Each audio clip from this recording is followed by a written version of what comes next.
Okay, students, so here we are. We're at the Unit 2, which is the Reformation 5 Document DBQ here for the adjusted 2020 coronavirus rubric. Again, please make sure that you have already tried writing this essay out once on your own. I have the documents listed in the description below. Please make sure that you pull up those documents and you practice writing your own argument based off these 5 documents before you watch this portion of the video. So if you have not done that yet, please pause this, go back, make sure that you've written your essay, and then come in here and then you can see some of the tips and ideas that I bring up as we go through.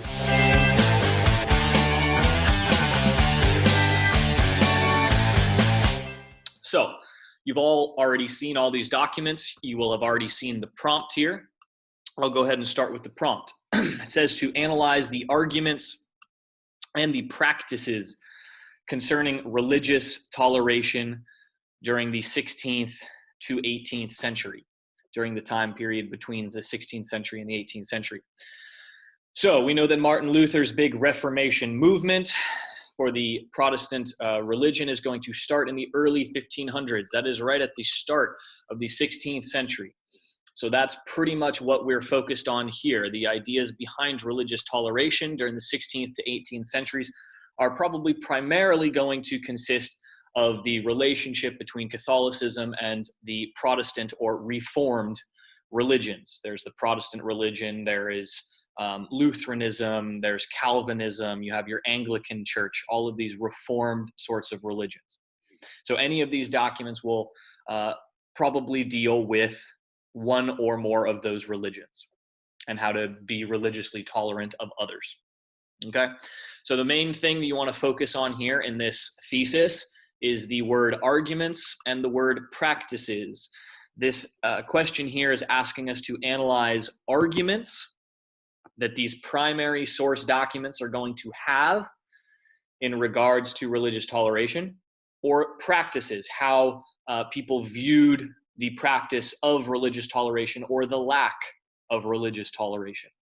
So that's what we're going to be focusing on. We're looking for arguments and practices. Document number 1. Now, first and foremost, every time I look at a document, I want to make sure that I'm looking at the source first and foremost. It might affect how we are going to read the document and try to make sense out of it. So the first document, the source here says that this is a document that is a contract between the Catholic Church chapter and the municipal council of the town of Bautzen in Saxony.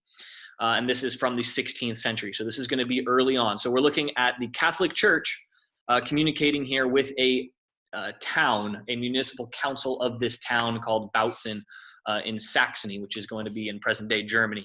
Okay, and so now this document here is going to say, on account of the conditions of this place, Lutherans have suffered obstacles placed in the way of their singing their hymns and hearing sermons. So straight off the bat, they're talking about some of the obstacles that Lutherans have faced in the past. Okay, they cannot sing their hymns, they cannot hear their sermons, etc. Here we go, second sentence. And so the well-intentioned Catholic Church chapter, well-intentioned, in response to repeated requests by the municipal council to maintain good neighborly relations, Christian peace, and unity, gave permission for the Lutherans to use the upper gallery in the church, so that their preachers, deacons, and students could perform their services without hindrance. So here we see a relatively well-intentioned Catholic church and the town kind of coming to an agreement here on regulations and restrictions about what religions are allowed to practice their services. It's going to sound all fine and dandy. Okay, you know, you guys can have the upstairs, we'll take downstairs. It's going to sound nice and religiously tolerant, right?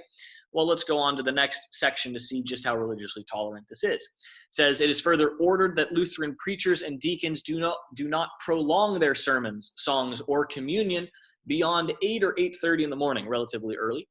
Similarly, their funerary sermons must be over before 2 o'clock in the afternoon, so as to not hinder Catholics in the practice of their services and ceremonies. So they're going to have some relatively strict kind of regulations against the Lutherans here, the Protestant religion, they're going to limit the time and areas and space in which they are allowed to practice their religion. So this is a document that will demonstrate a little bit of religious toleration. However, at the same time, it also shows us that that religious toleration is not maybe full religious toleration. There are still some rules and restrictions behind it. You guys can practice your religion, but we just don't want to have to see or hear you and can't get in our way. So that is going to be kind of the main takeaway from this document. I would put this in the shows religious toleration side of the argument. So if we're looking back at our thesis, that we're going to come up with for this, which we'll do after we go through all 5 documents, I'm looking for things to show religious toleration and also things to kind of go against religious toleration. So we have that counter argument. This kind of has a little bit of both. I think you could use this in a counter argument sense, especially the second half, in which you talk about some of the restrictions that are still in place for that Lutheran religion in terms of this Catholic chapter in the town of Saxony. So down here for the notes section, I'm going to put pro-religious toleration, which is going to mean that I could use this to show that there was religious toleration, that some of the practices in place are going to be some restrictions on time and location. So it's some religious toleration. Some is better than none, right? There we go. So those are just some of the notes that I'm going to leave for myself as we move on to the next one, so that when I come back and I want to organize some of my thoughts, I can jump back and remember what I thought as I read through this document. Now here's document number 2, King Henry IV of France, writing his Edict of Nantes, right at the end of the 16th century, just a couple years before the turn of the 17th century. If you remember Henry IV, this is going to be the first king of the Bourbon line. He's the father of Louis XIII, and then we're going to get Louis XIV, et cetera, through the Bourbon line of kings all the way through the French Revolution. Right? So we have the time of the Bourbon kings. We know that the 13th, 14th, Louis the 13th and 14th will turn into some of those absolutist rulers. Now, if we remember Henry IV, this is that gentleman who is switching sides. He is actually born and raised Protestant. And remember, the Protestants got their big win. Hey, we finally got a king in power. We have a Bourbon family line. They're going pro-Protestant. And then as soon as he becomes king a couple years later, kind of at the urging of his wife, he's going to switch to Catholicism. Remember, he says that France is worth a mass, and he's going to switch sides. Well, even though he does switch and become Catholic, he is still going to enact the Edict of Nantes, which is one of the best things that the French Calvinists, the Huguenots, are going to get religious toleration-wise. So here we go. We'll read this little excerpt from the Edict of Nantes. And it says, "And not to leave any occasion of trouble and difference amongst our subjects, we permit those of the Reformed religion." Reformed religions are the Reformation movements, the Lutherans, Protestants, Calvins, etc., the Huguenots in France, as they're called, to live and dwell in all the cities and places of our kingdom, without being inquired after, vexed, molested, or compelled to do anything in religion contrary to their conscience, nor by reason of the same to be searched after in houses or places where they live, as long as they comport themselves in other things as is contained in this edict. This is going to be a relatively strong document to support religious toleration. So down here in my notes, I'm going to say that this is religious toleration. The Edict of Nantes is going to be one of the bigger edicts that is going to allow for there to be religious toleration. You cannot be vexed, molested, compelled to do anything in regards to religion. You pretty much have the privacy of your own religion, especially in your own home, especially for all intents and purposes. Legally, it is allowed to be a reformed religion within France at this time. So this is definitely pro-religious toleration. This would be a argument or a practice. I would say that this is a practice. The practice behind religious toleration. This is going to be Henry IV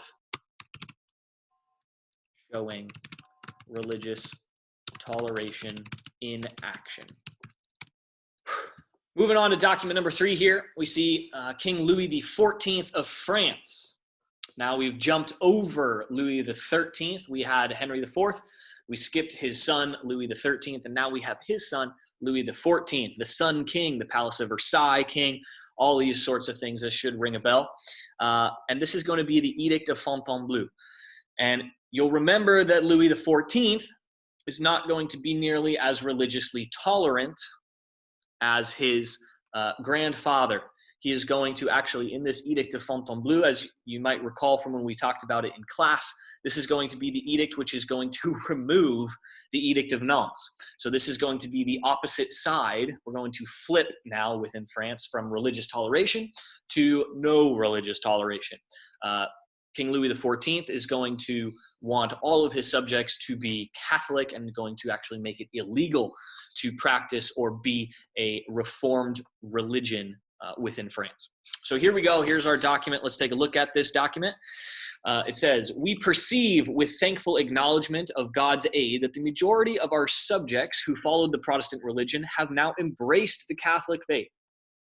Maybe that's true, maybe that's not. Remember, we're thinking about the tone, the point of view. King Louis XIV, maybe in an effort to convince the people that have not actually switched back to Catholicism that, hey, everybody's doing this, jump on the train and go ahead and convert back to Catholicism as well. You're the exception. You're one of the few people who hasn't embraced the Catholic faith again. All right, and therefore we have determined that we can do nothing better in order to obliterate the memory of the troubles, the confusion, and the evils which this false religion has caused in this kingdom. This false religion, very strong language against the Reformed churches, the Lutheran, the Calvinist, the Huguenots within France. Then to entirely revoke the Edict of Nantes. So he is saying that we are now revoking the Edict of Nantes, as well as all that has been said, as all that has been since been done in favor of the said religion. So we're rolling everything back, everything that has gone into place that has been in favor of this, false religion, evil false religion, as he calls it, is going to be rolled back. We forbid our subjects of the Protestant religion to meet any more for the exercise of the said religion in any place or even private house under any pretext whatsoever. Very strong language. You are just not allowed to be a Protestant religion at all. Anywhere, anytime, any place. Strong language. This is a big rollback on the religious toleration. We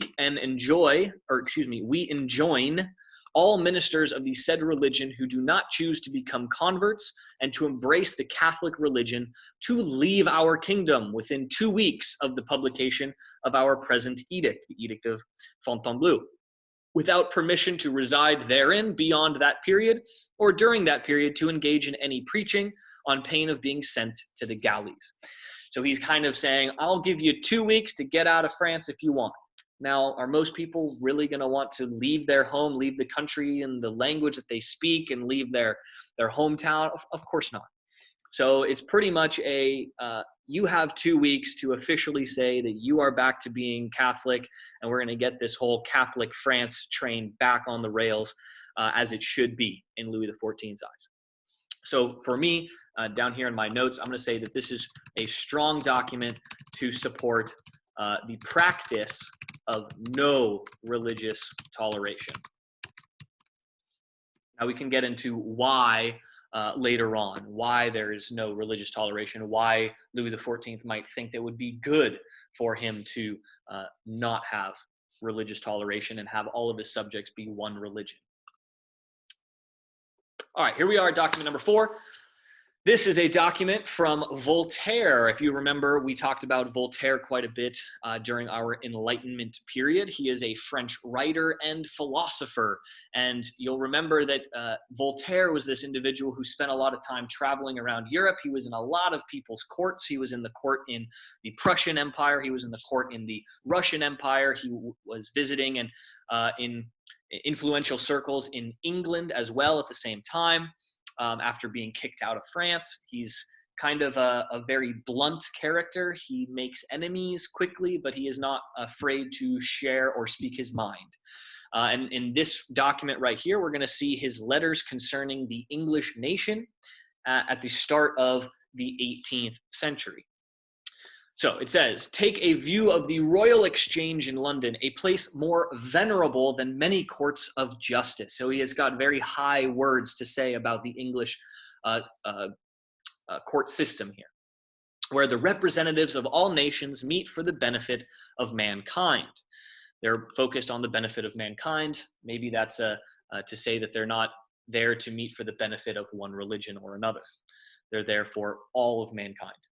The Jew, the Muslim, and the Christian transact business together as though they all professed the same religion and give the name of infidel only to bankrupts. The Presbyterian confides in the Anabaptist, and the Anglican depends on the Quaker's word. This is just a kind of example of how different religions are going to mingle. If one religion were allowed in England, the government would very possibly become arbitrary. If there were but two, the people would cut one another's throats, as we've seen in the Catholic versus Protestant, the wars of religion in the previous century or two. But since there are such a multitude of religions, they all live happily and in peace. So this would be more an argument, I believe. I would probably put this in the arguments category rather than the practices category. The argument here is that the more religions, the less likely to have issues with each other. When there are a multitude, I think that's a good word that I might want to put into my essay. There's a multitude of religions. They just live happily together. That is Voltaire's argument here. So this is kind of a I'm going to also put pro-religious toleration at the bottom there. So I remember that this would want to go in one of my pro-religion paragraphs. Well, we'll talk about how we can organize our paragraphs in a little bit. All right, let's move on to our last document here. Document number 5, the source. So let's start with the source. Of course, we have Maria Theresa. If you remember from when we talked about our enlightened despots, Maria Theresa is actually going to be the mother of Joseph II. We have he's one of the enlightened despots. Remember, of all the seconds, we said we had Friedrich the Great, Catherine the Great, and then we talked about Joseph the maybe not so great, at least in terms of trying to make a lot of his enlightened policies come to fruition. He was not quite as successful as some of these other enlightened despots, quote unquote. So here it says, this is a letter to her son and heir, Joseph II, who will take over later on. So Maria Theresa, she says here, how can one rule without a dominant religion? Right off the bat, I'm already thinking, how can one rule without a dominant religion? This kind of looks like she's questioning multiple religions, which means I'm looking for this to probably be talking about no religious toleration or against religious toleration. Let's move on. Toleration and indifference are precisely the true means of undermining everything. He is no friend of humanity who allows everyone his own thoughts. Do not allow freedom of thought and choice to individuals. These individuals need to be ruled over and told what to do, right? That's kind of what she's getting at. Will you allow everyone to fashion his own religion as he pleases? If there's no subordination to the church, then what becomes of us? A manifesto by you granting religious toleration can produce the utmost distress and make you responsible for many thousands of souls. What is at stake is not only the welfare of the state, but your own salvation. I only wish that my son will return from his erroneous views, his wrong, incorrect, misguided views, erroneous, from those wicked books whose authors want to introduce an imaginary freedom which can never exist and which degenerates into license and into complete revolution. So she's making an argument that revolution and religious toleration might be connected here. This is strong anti-religious toleration here. Now we see that we have a few documents that are going to be pro-religious toleration. and some documents that are going to be anti-religious toleration. That might be a way that we want to organize putting some of our documents together. This here seems more like an argument again as well. This isn't so much a practice. This is not actually an edict itself. This is a letter to her son. So she's probably going to speak pretty truthfully, pretty bluntly. She's not going to hold any punches. She's not speaking to the public, where they might take offense to some of this. This is a private message just for her son, and she's going to reveal maybe a lot more of her more true and honest beliefs. And her argument here is you need one religion to maintain control and power for the monarch. All right, there we go. We just went through documents 1 through 5. Okay, so now that we've finished going over all of the 5 documents and reading and analyzing those, here we are down with the kind of essay breakdown of how we're going to put all this together. So here in this first box that I've got listed is just a couple of notes about each document. Document 1, that's our pro-religious toleration, but there are those strict rules. The Protestants are welcome to practice, but they have to abide by certain rules and only certain times of day, et cetera, et cetera. The Protestants here in this document are clearly second-class citizens to the Catholics. The second document is Henry IV of France, Edict of Nantes, strong religious toleration, pretty blanket sort of religious toleration for Huguenots. And then subsequently, document 3, Louis XIV of France strips the Edict of Nantes and gets rid of all of the religious toleration that Henry IV had set up quite a long time before him. Document 4, Voltaire. This is Voltaire using his Enlightenment values of logic and reason to tell us that society should be religiously tolerant. And document number 5 is Maria Theresa writing a letter to her son, Joseph II, saying that she wished her son would stamp out other religions and go to a single religion sort of empire because those are easier to rule. This is anti-religious toleration. So there we go. We got all 5 of our documents. All right, so let's go ahead and start talking about our intro paragraph here. Let's talk a little bit about our context. Context for this paper, to me, what I would write as context would be to discuss a little bit about the starting out of the Reformation movements. We're focusing on the arguments and practices of religious toleration during the couple hundred years after the Protestant Reformation movements. And in order to put some of those religious toleration arguments and practices into some context, I think we should start by talking a little bit about the Reformation movements. I would bring up Martin Luther. I'm going to go ahead and write this in here. Martin Luther, you can talk about the 95 Theses. You can talk about his issues with the church. And you can talk about how this is going to start Lutheranism. You can also bring up, if you wanted to, I mean, the Reformation movement is a broad movement. Voltaire is in England. If you want to set up a little bit about Henry VIII and his religious Reformation, you can talk about his issues with the church and with the Pope. You can also talk about Zwingli. Zwingli, there it is. You can talk about Calvin. We talk about the Huguenots in France, and that's Calvinism. The Huguenots are the French Calvins. So you can talk about Calvin a little bit. I would probably drop in a few of their names. Maybe you go into a little bit more detail on one or the other, but it really shows that you understand that the Reformation movement is not one place and it's not one person. It is a overarching kind of European movement, and a lot of countries are going to, almost all countries are going to have big issues with religious toleration and arguments and practices relating to that. I would bring up a few of these reformers and why and how they go about setting up a new reformed religion. Your thesis statement needs to make sure that you address both arguments and practices.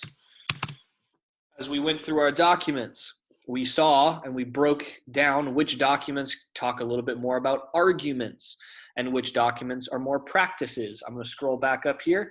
We look at document number 1. This is a practice. These are actual rules that are in place about how the Protestants are allowed to have some religious toleration, but they have to work within those guidelines. Henry IV of France and Louis XIV of France, both of those are edicts. Those are practices. Voltaire and Maria Theresa, those are both a little bit more of arguments. They're arguing why. Remember, Voltaire is using logic and reason. I would argue that he's giving an argument for why there should be religious toleration, and vice versa. Maria Theresa here on document number 5 is giving an argument for why there should not be religious toleration. It makes it harder to rule over an empire, especially the Austrian Empire. Remember, they're very fragmented. It's very hard for them to stay together.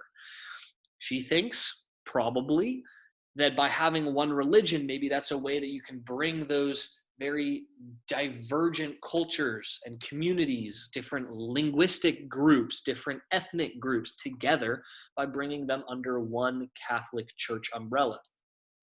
So those would both be arguments. The first 3 are really practices, because those are all policies that are in place.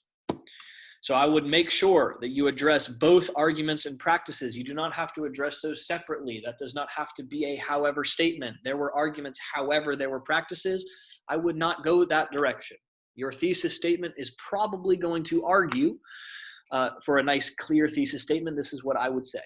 All right, so here we go. I just added in here underneath a thesis statement that would work for this sort of essay. Remember, we're being asked to address both arguments and practices relating to religious toleration. So that's really what I'm going to focus on. I'm going to talk about whether or not there was religious toleration or whether or not there was not religious toleration, both within the lens of arguments and practices. So here's the thesis statement I just wrote down. During the 16th to 18th century, European communities and leaders did not adopt arguments or practices that supported religious toleration, such as Louis XIV and Maria Theresa, who both pushed for a single Catholic-centered religion in their territories.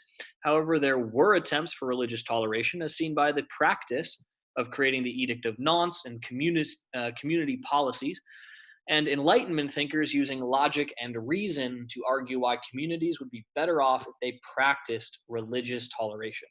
So in that thesis statement, I've even really kind of pinpointed exactly back to the documents that we're going to be using to argue this. And I've even kind of given the reader a sense of which documents I'm going to use to support and which documents I'm not going to use to support. We could kind of compile and join some of those together so you don't bring up specifically each document in order, kind of like that. This is a relatively long thesis statement, but again, you want your thesis statement to be very, very clear, very powerful, and you want to make sure that any analysis that you give can go back to help prove your argument in your thesis statement.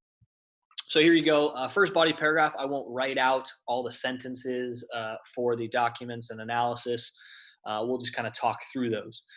So the documents that I would use for the first body paragraph, again, I'm going to start here with my primary argument, and I'm going to say that I'm going to use Louis XIV and Maria Theresa. So Louis XIV is the document number 3, and Maria Theresa is document number 5. So I'm going to use both of those documents. I'm going to discuss Louis XIV. You can give a little bit of extra information about him, the Palace of Versailles and all that. And you want to make sure that you address why Louis XIV is going to move away from religious toleration. Why is it that Louis XIV is interested in that? Well, that's because he's an absolutist. He likes absolute control. And he has better control over his subjects if all of his subjects are of one religion, because then he can also kind of be in control of that religion, and he can be in control of religion and state. There is no other individual in France, quite with the power of Louis XIV. He wants to centralize all of that power himself, make himself kind of the center of the church and center of the state at the same time. And if there are other religions that are free to practice, then they might be outside of the scope of his power and control. The HIP for Louis XIV for document number 3, you can go a couple of different routes. You could talk about historical context. You could talk about, obviously, the intended audience. I probably wouldn't go with, actually. The intended audience, that's the people of France. He writes this edict, and all of the people of France have to, abide by it. So that's the audience. The purpose would be to primarily to centralize his power and authority within France. You could write about his purpose to try to centralize that. That kind of actually goes back to your analysis a little bit. And then for document number 5, that's Maria Theresa. You can talk about, I would probably give historical context for the Austrian Empire, because the Austrian Empire at this time is very fragmented, like we mentioned before. A lot of these different culturally, linguistically, ethnically diverse communities that all make up the Austrian Empire. It's always been a long-withstanding issue for the Austrian Empire to try to maintain the control over those very different groups. So I would talk about historical context of the Austrian Empire, and then use that to analyze why she might think that it's especially important as an Austrian to have one religion. That might help gain some of the control against these very different people. I would probably drop in 1 or 2 pieces of outside evidence. I'd probably drop in 2 pieces of outside evidence in your first body paragraph. So a couple of the pieces of outside evidence that you could use. Outside evidence, something that shows that there was no religious toleration in Europe at this time. Anything really between 16th to 18th century that is a argument or a practice that does not show religious toleration. Here's a couple of good examples. Spanish Inquisition. Spanish Inquisition started right before the 16th century, actually. It starts a little bit earlier, but it really goes through for hundreds of years throughout really the entire time period that we are being asked about here. Through the 15, 16, and 1700s, the Spanish Inquisition is taking place. Very strict, very focused on maintaining a Catholic society. Anybody who is not, I mean, you remember the stories. I would bring up the Spanish Inquisition and their focus on not being religiously tolerant. That's a good one. Another one you could discuss, because it kind of also does relate to Henry IV and the kind of the turmoil that France comes out of as a result when we get Henry IV. You could talk about St. Bartholomew's Day Massacre. You could also talk about St. Bartholomew's Day. There's a lot of other examples that you could use. If you need to see if yours is within the scope of this question, just Google it, make sure that the time period is okay. And as long as you're tying it back into arguments and practices about religious toleration, it should be okay as long as it's within this time period. Second body paragraph. So by the way, notice that the first body paragraph actually here, we have 2 documents that we discussed and 2 outside evidence pieces. This gives us a total of 4 pieces of evidence really that we've used. So we have 2 documents and 2 outside evidence. Now, something I want to point out to you on our new 10-point rubric here, if we wrote about our context and kind of give the background for the Reformation movements, we're going to get 1 point for our context. If we write a good thesis that's going to lay out arguments and practices for religious toleration, you give me your argument that you're going to be arguing throughout this essay, you have a point for your thesis statement. If we describe the information in the documents 3 and 5, we get 1 more point. If we analyze both of those documents, we get an extra point. If we use historical context, intended audience, or point of view and purpose for both of those documents, you get 2 more points. And then if we give outside evidence, such as Spanish Inquisition and St. Bartholomew's Day Massacre, you get 2 more points. We've only written an intro paragraph and the first body paragraph, and assuming we get all of these points and we do a good job arguing these and analyzing these documents, you have an 8 out of 10 already. Not bad. The only things that we're really going to focus on now in the second body paragraph is we're going to try to get our last point for the documents analysis. We need to use 4 documents and analyze all of them to get our 9th point. And then our last point, the only one that we still need to get, is complexity, which if we set up with our however statement, and our second body paragraph now is going to argue for the pro-religious toleration argument, which we're going to do over the course of the next 3 documents. We could get that complexity point as well, assuming we've argued well throughout our entire essay here. So now we're going to be using documents 1, 2, and 4. Document number 1, number 2, and number 4. And I'm going to use all 5 documents, assuming I have time. I'm going to start with, my best information. I had good outside evidence, and I really knew I could analyze and use HIP for those first 2 documents in the first paragraph. Because, like I said, if you run out of time and it takes you 40 minutes to write that intro paragraph, first body paragraph, and you start running out of time, you already could have as much as an 8. The second body paragraph is to just try to get those last couple of points. Now, obviously, this depends on where you put your outside evidence. We could have had a 7 if we only did 1 outside evidence piece in our first body paragraph, and we could try to get the other outside evidence in our second body paragraph. That's fine too.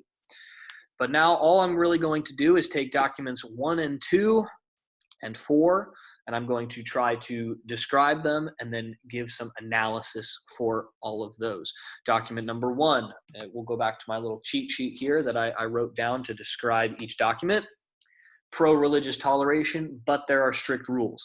This is kind of an interesting document. I might actually use this one last, because once we've used all 4 documents, as the very end of your second paragraph, you can kind of go, look, yeah, there's religious toleration, but it's not actually that good of religious toleration. So in the end, it's not true, strong, really powerful religious toleration, which you could then use to kind of bolster your original first paragraph argument. So I'm actually going to hold off on document 1. I'm going to go ahead and move on to Henry IV of France. This is a very good document to start with. Strong religious toleration. Huguenots are free to do pretty much everything, and they cannot be, molested in their homes. They can't be burdened. They can't be bothered, etc. Right? You're allowed the freedom to your religion in your own space. Pretty good religious toleration, all things considered. Then we're going to go on to Voltaire. We're going to talk about how that's an argument. Voltaire is giving an argument. It's not a practice. He's an enlightened thinker. He uses logic and reason and says, look, if you have a multitude of religions, all those religions just kind of live together. If you have 2, they butt heads.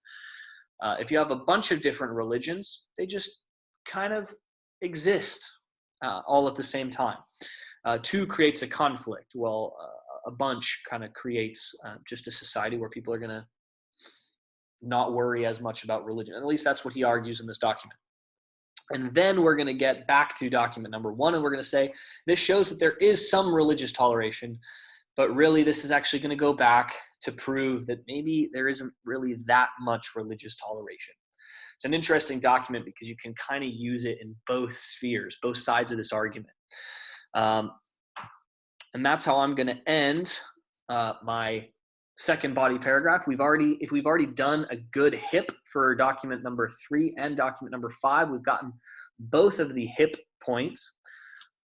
You could try to HIP maybe 1 or 2 of these if you wanted to, just in a quick sentence, just to make sure in case in the first body paragraph you did not get that.